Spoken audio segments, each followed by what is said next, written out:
Hey, I'm Daniel, and you found my podcast, The Filmcraziest Show, on YouTube. For this conversation, I was joined by Steven Grayhm, an actor, writer, director, to talk about his newest film, The Secret of the Sinchanee. In the film, Steven plays an industrial tow truck driver named Will Start, who is suffering from bouts of insomnia. He returns to his childhood home after his father dies. He learns that a presence has been haunting his father's home, as well as the sacred land that it's built on. The film incorporates the paranormal with a bit of a cold case mystery, so it creates a kind of interesting story. The film's currently playing in select theaters and is also available on all cable platforms. So Apple TV, Amazon Prime Video, Vudu, more. Pretty much wherever you find your films, it should be available. This is also Stephen Graham's first feature film as a director, but you might recognize him from roles like Ross the Party Boy in White Chicks or young Eddie in The Five People You Meet in Heaven. So let's get right into the conversation with Stephen. Hey, how's it going? Hey, Daniel, how are you? Good, how are you? Very good, thank you. I feel like most interviewers start this way, but so I'll be just unoriginal and just ask what inspired this fictional story between the Sinchanee and the Atlanto and incorporating, like making that history. What was it like creating that backstory? Well, this part of the country, this part of the state in Western Massachusetts is rich with history, with atrocities committed against Indigenous people. There's the Deerfield Massacre. We're now learning about Turner's Falls, which a part of the movie was shot in, which was named after a man who had slaughtered all of the, I believe, Nipmuc, about 100 or 200 women and children along the river, the Connecticut. And they're actually in the process, I think, of trying to rename the town to Great Falls. And so there's so much that's going on, or that had gone on. And I think that, like, the impetus for telling this story was, like, from a writer standpoint, was the need to write something personal, to express yourself that way. Now, where we get into sort of the history, the Sinchanee is obviously a fictitious tribe that's based on some of these atrocities. But spending time in Western Massachusetts, just as a paranormal element, in the wintertime especially, it's so dark, it's so ominous, it's so cold. And so that sort of was like, part and parcel of also the history behind what had actually happened on these lands. And so, for me, in my research, I had uncovered that oftentimes the settlers had essentially, ran with this idea, to be able to eradicate the Indigenous people, that they were all devil worshippers, because they didn't understand them. They didn't speak the same language. They didn't understand their belief system. And so it was an easier way to be able to do that. So in my film, it's actually the settlers that are of the occult, that are sort of the devil worshippers in the story. And so I thought that was a really interesting angle to take, because, as you know, in the film, the detective even says that, like, hey, isn't this the stereotype was always this one way? So I thought that was really interesting, and obviously extremely tragic. And, in writing this around this time, I was aware, I was born in Canada, and I was aware of the residential school system. And, it just came to light, in the last year, of the atrocities that were committed in Canada, where they were finding remains of children underneath these schools. And so, I tried to, like, tackle these big themes in the most meaningful way, in the most sensitive way that I could, with also giving the audience the chills and thrills of a paranormal thriller. And my hope was to make something that was more meaningful, sort of outside the confines of the genre. Okay, and I think you were successful doing it. So that's Well, thank awesome. you. Now, I know you're from London, Ontario. I'm from Mhm. Ottawa, actually, but Oh, had you no ever kidding. been to Massachusetts before? Yeah, so I had been to, so the funny story is that 2013, I was in Massachusetts. I was at a speaking engagement, and I actually met my wife at this event. And Okay. so I had been going back and forth, and we got married on our parents' property. We got married, we got married at the Stark House. How's that? Um, Oh, really? and yeah, I didn't know it was going to be the Stark House though at the time. So it's in the fall, in the summer, it's just stunning, right? It's just like, what a place to be. In the winter, it's really interesting because the river freezes up, and it's really cold, often dark, during the day. And so the story, I think, subconsciously was writing itself for years, and then pen to paper was just over 2 years ago. Okay, that's so you got married where you guys filmed the Stark murders in that childhood home. So not inside the home, outside. It was in the summertime, Okay. on the same land. I mean, there's acreage there, but never in my wildest dreams did I ever turn to the house and go, "Yeah, this is like." I mean, it was after we were married where I was like, "Oh wow," because that house was actually built by my father-in-law by hand. You can believe that he built it with a friend, like 30 something years ago, and I couldn't believe that. And they built part of it in the winter.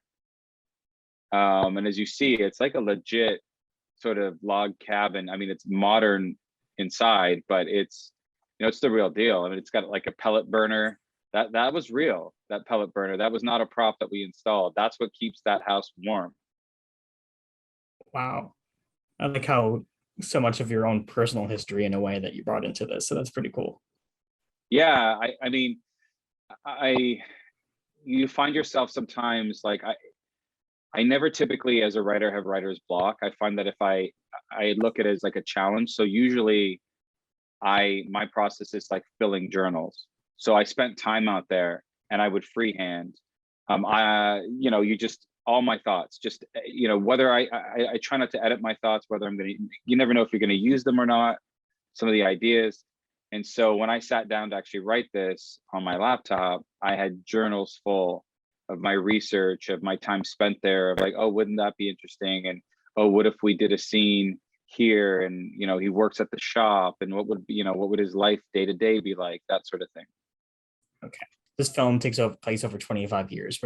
Were there any challenges like structuring the horror and the mystery of a story that takes place over that time? Yeah, I think I made a bold choice. My editor and I thought I wanted to show. I got to be careful to not reveal too much here, but what I show in the film is what I felt was imperative to the story. And there's reasons why, in some points, I'm very restrained in the storytelling. And in some others, I let it go. Because I felt like, in the day and age of True Detective, I was trying to not, like, my editor once said to me, yeah, these cops, like these detectives, they're not like the best detectives. And I said, I know, but isn't that real life? We're so used to these stories where like these detectives, like they're always 5 steps ahead, of the killer or whatever it is. And I thought, wouldn't it be interesting to see a detective uncover a cold case? And it's not necessarily that they're not good at their job. It's just that the breadcrumbs that they're following are just leading them into all these different directions. And it's frustrating, and trying to, navigate through those uncharted waters. And I felt like in that 25-year span, I felt like from the incident that happens, the Stark murders in the mid 90s, to where Will Stark is now, I feel like he would be carrying much of that baggage, but he would have moved on with his life. And I thought, wow, wouldn't it be interesting to think that he's never been back in that house since that happened? Because he went, as the story tells you in the opening, he goes into child services, to have to come back to that house. And what would that be like? And so I tried to find that balance of like, him not anticipating too much of like what's, could happen in there. He's kind of unaware. I think just the matter of fact, on a very human level, the fact that these tragic events happen there would make any one of us not want to really go back to that house or live in it for a period of time. Okay. Now you started out as an actor. So I'd be curious, like what brought you to directing and writing? So it's interesting. I did start out in acting. I went to theater school in England. I was very fortunate in my early career, especially to have a very successful acting career. But I actually had started, I had directed a short film years ago that was based on my mother's side of the family, which they're Holocaust survivors, and it was a true story. It takes place in a 24-hour period on a Nazi labor camp. I shot it on Super 16, black and white, and again, I've never shared this before, but my part of my salary on White Chicks, the Wayans brothers movie, actually paid for that short film, because it was, filmmaking is very expensive, especially when you're shooting on film. So I had been nominated for a bunch of awards. I was really lucky to get the recognition for that film. It was very special. I am going to release it early next year on its anniversary. I'd started out that way. I mean, I was playing Hamlet on stage. I was sort of taking that path, and I was so frustrated over the years. I'd always be writing, but I was never finishing the script. And for anybody that reads or watches this interview, I can't say it enough from a writing standpoint. A bad script finished is still a finished script. Like, you have to get it done. I had so many partially finished stories, partially finished scripts over the years.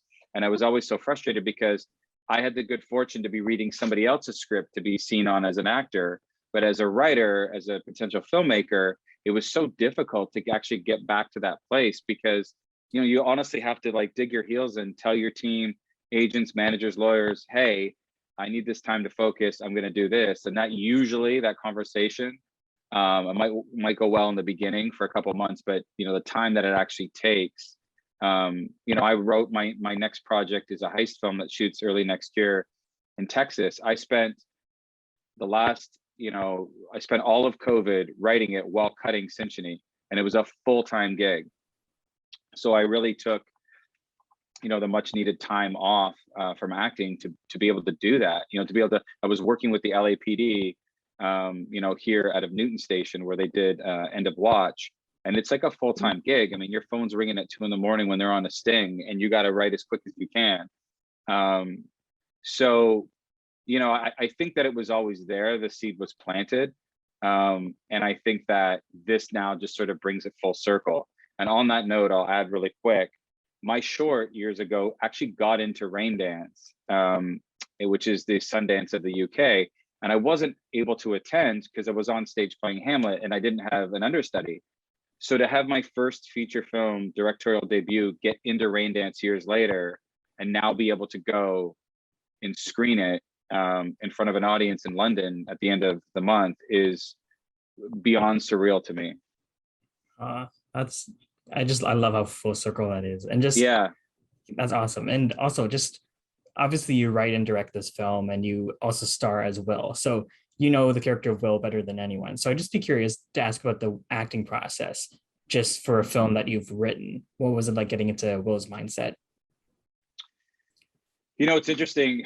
A lot of actors say you start with putting on the wardrobe, and it's just true. You put on coveralls that smell and stained of grease, put on the work boots. I mean, this was my wardrobe. I was working in it for months. When I was job shadowing at the tow shop, to really immerse myself in that environment around the other mechanics and body shop guys. So that work was done over those months. The psychological aspect, I think I pulled a lot of things out of my own childhood. Whether it's trauma, I was bullied profusely as a child, and like in middle school and elementary school. So I felt like, and it's a pain that like I have nightmares to this day as an adult from those, occurrences from 20 plus, years ago, 30 years ago. And you carry that with you. And I don't know that, it ever goes away. And that was something that I related to with Will, where it's like, obviously, thank God I've never experienced, a family member, meeting a tragic end way, but pain is relative. And I felt that connection to Will, where he doesn't like to talk about it. He's very reserved. You'd actually never know. And that's why when the shop operator in the movie, I won't give away too much, says, "I will, not again." there's a level of sympathy, there's a level of empathy in his voice. And that was important when I was directing that performance, to have that. Like, they're used to this and they Okay. don't know how to deal with it. And so, but I felt that personal connection. And so I think it was two parts of emotionally being able to connect to it, and then actually doing the work with my hands, working at the shop and immersing myself in that world. Now I need to at least sneak in one horror question. Uh, Sure.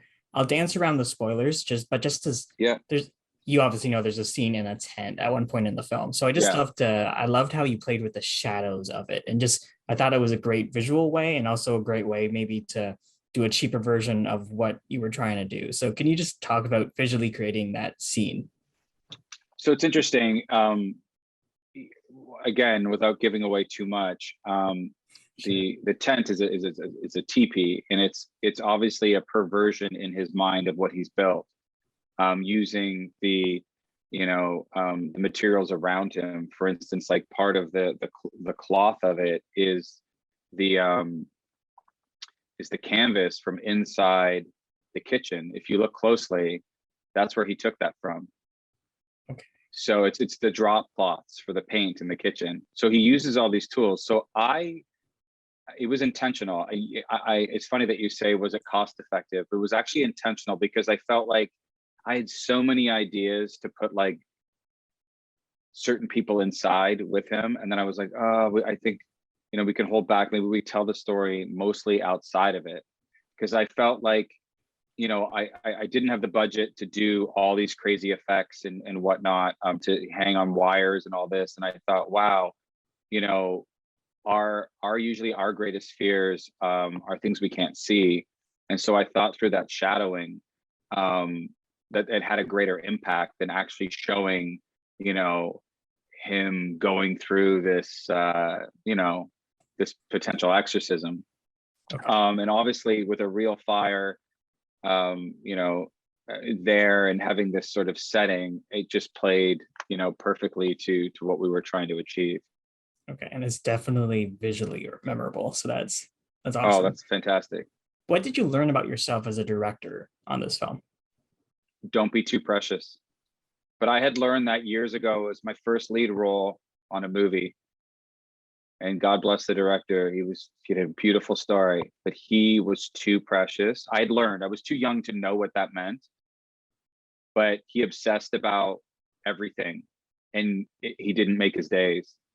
And so you have to, what I learned was, and I had been told this, surround yourself with people you trust. There are going to be so many things. Filmmaking, really, once you get on set, is crisis management, when you don't have money to throw at every problem. And so you have to surround yourself with people you trust, to know when you can move on, to know, we don't have time to get that and that and that. But hey, wouldn't it be interesting if we told it this way? And so that's the biggest, thing, that is just don't be too precious. The other thing I'll say really quick with directing myself, and I had learned this from, what Ben Affleck had said about directing himself, was that typically you do so much coverage on everybody else, you turn the camera on you and you're like, all right, moving on. And you've done like one take, and then you get in the editing bay and you're like, oh, that's all we have? We don't have the a different reaction? So I made sure to impart that to my first AD, Lindy Ngona, who I trusted dearly, to say, if the performance isn't there, tell me, and we'll get it. Or, when are we good to move on? Because sometimes what you feel is not what it looks like in front of a camera. Okay. Yeah, Yeah. interesting. Just because, Yeah. how you feel in that moment. So Right. And it might translate different on screen to what it actually is. This often happens in other movies when people are crying or in a really tragic moment. I was always sort of taught, let the audience cry for you, that is, about restraint. And I always thought that was really interesting. yeah, I've heard that before and I think it's powerful. Yeah. Cool. Yeah. So I think that was my time. So I'm sorry, is it Graham or Graham?